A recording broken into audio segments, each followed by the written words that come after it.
There's normally three things. So one would be that the asset verification that we undertake following the customer's data doesn't go well.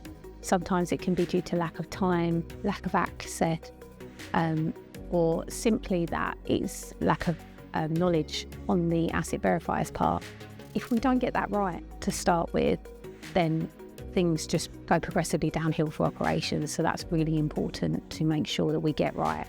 And holding our hands up, sometimes in the past it hasn't gone well, and we've really felt the repercussions of that. The second point regarding what could be a pitfall is around job grouping.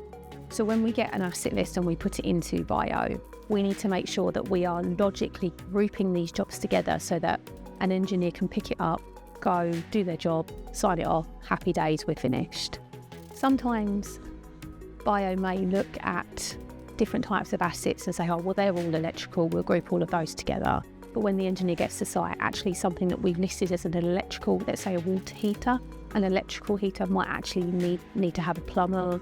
So sometimes we need to have a real think about job grouping. And again, in the past, it has let us down because in mobilisation, we may group something that we feel is logical, but then when it gets to day-to-day, not so much.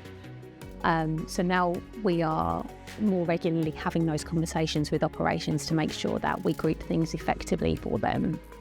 And lastly, that a big pitfall is always around consumables, particularly for gas boiler service kits. If we don't obtain the relevant level of information at asset verification, our procurement team can't source the parts that we need to complete the boiler service.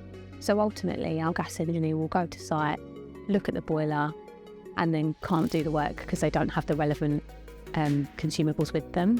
So it's really important to make sure that we get as much information as possible. Again, it leads back to asset verification and how important data is. They're the three main areas that can cause potential challenges.